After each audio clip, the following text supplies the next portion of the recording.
Chères auditrices, chers auditeurs, bonjour. Bonjour à toutes et à tous. Bonjour. Voilà, bien la dernière fois, nous nous sommes quittés effectivement sur ce constat que notre rupture d'avec Dieu était due au péché. Au péché, tout simplement, à cet acte de séparation, finalement. Donc c'était cela l'origine de la rébellion. C'est cette coupure qui a fait que nous devenons des rebelles, c'est-à-dire des hommes et des femmes qui roulent pour eux, si on peut se permettre cette expression. Et Paul va même utiliser l'expression ennemi même. Oui, c'est vraiment, c'est fort comme expression. On va même être des ennemis finalement de Dieu. Parce qu'on ne peut pas simplement être dans une situation de rupture sans que ça prenne des proportions d'inimitié. C'est ça. Les choses se développent, ça ne reste pas à l'état statique. Voilà. Il y a un développement en quelque sorte de dégradation de cette relation de confiance à l'origine et qui est devenue ce que nous savons. Donc, nous allons lire un texte qui va largement le confirmer. C'est celui que nous trouvons dans 2 Corinthiens au chapitre 5 et au verset 19.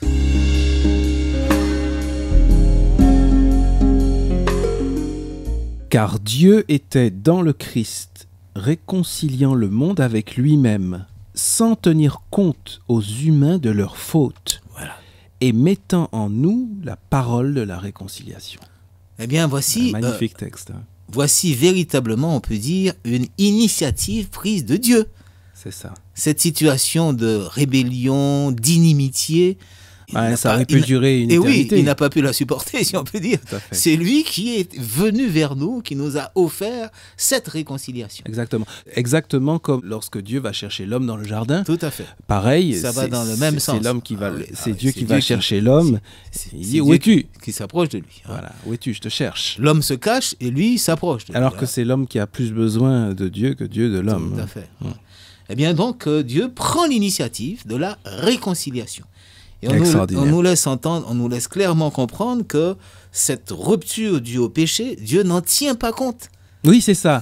Il ne tient pas compte des fautes, parce que c'est un élément de rupture. Oui, il y a largement. C'est une pièce à charge, on pourrait dire. Absolument. Donc il va au-delà de cette voilà, il n'en tient pas compte. Cette situation extraordinaire, catastrophique et irrémédiable. Il va au-delà de cela. Et il nous offre cette réconciliation. Alors, le fait qu'il n'en tienne pas compte ne veut pas dire qu'il ferme les yeux dessus.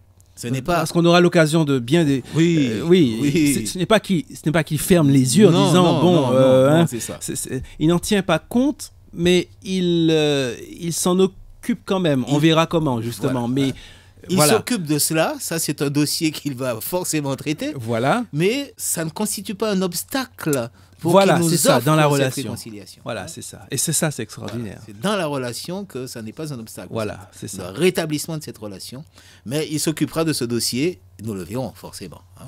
Il n'est pas comme ces parents gâteaux qui ferment les yeux. Les yeux, voilà, c'est ça. Dieu n'est pas un Dieu non plus laxiste. Non, absolument pas. Spiritualité, c'est sur Radio Parole de Vie. Eh bien, c'est effectivement, c'est ce que nous constatons.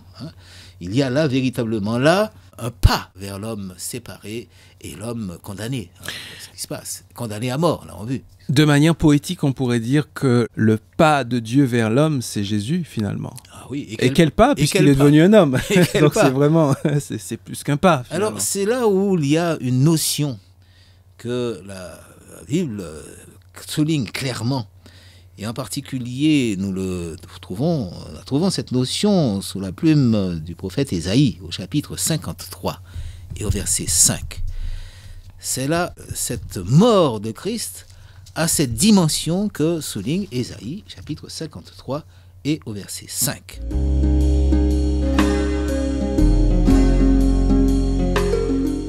Or il était transpercé à cause de nos transgressions, écrasé à cause de nos fautes. La correction qui nous vaut la paix est tombée sur lui, et c'est par ses meurtrissures que nous avons été guéris. Eh bien, cette réconciliation a été possible par une véritable substitution du Christ à nous. C'est ça, oui. Il s'identifie à nous.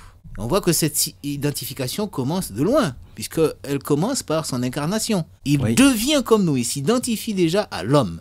Et cette identification à l'humain va permettre une seconde substitution en quelque sorte. On avance. On peut dire identification aussi, puisque quelque part, absolument, c'est tout à fait prend ça. Il se met à notre place. On peut le dire. Donc il y a une identification à l'humain déjà, Et cette identification à l'humain va l'amener à une identification à ce qui fait le malheur de l'humain et qui a causé la rupture avec Dieu, à savoir l'identification au péché. Oui, c'est ça. Et nous allons lire effectivement un dernier texte dans 2 Corinthiens, chapitre 5 et au verset 21.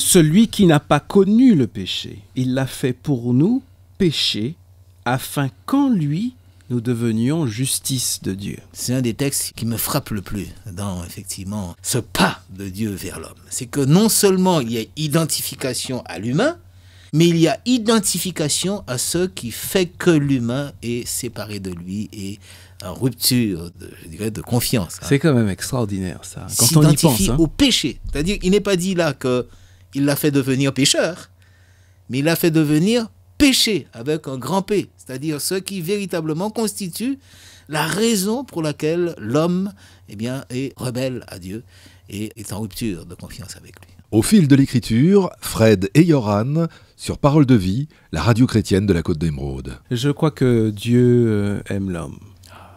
Et c'est un amour qui va vraiment très très loin. Et très très bas. Et très très bas, tout à fait. On ne peut pas aller plus bas. Et quand on en prend conscience, c'est on ne peut être que touché. C'est extraordinaire. Donc ce Jésus qui a, rappelons-le, vécu sans péché, qui était totalement étranger au péché, lui, qui a vécu une vie impeccable, eh bien Dieu accepte que ce Jésus-là, son fils, auquel il est attaché, le fils qu'il aime et qu'il aime, eh bien que ce fils s'identifie à ce dont il a le plus horreur, à savoir le péché. Et c'est ça. Qui est complètement étranger à sa nature divine. Eh bien, il va permettre qu'il aille jusque-là, s'identifier à la cause même de cette rupture de l'homme avec lui, le péché.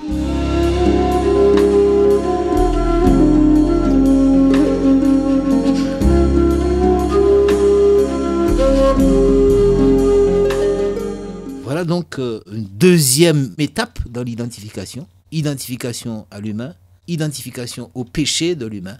Alors ça signifie quoi ?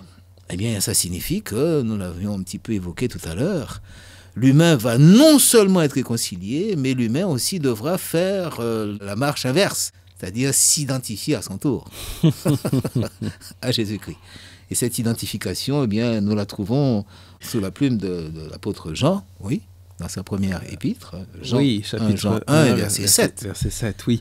Juste un mot pour dire que, voilà, s'identifier, prenons l'image de quelqu'un qui est tombé dans une mare de boue, par exemple. S'identifier à lui dans la boue, c'est une chose, encore faut-il l'en sortir. Et c'est ça, maintenant, l'étape qu'on va voir, tout à fait, qui est importante. Et on voit encore une fois que c'est le Christ qui est seul capable de permettre aux sauvés, de permettre aux sauvés d'effectivement avoir la force, qu'il communique la force de pouvoir effectivement se nettoyer. Il le promet, il dit je vais non seulement te réconcilier, mais je vais aussi faire ta toilette en quelque sorte.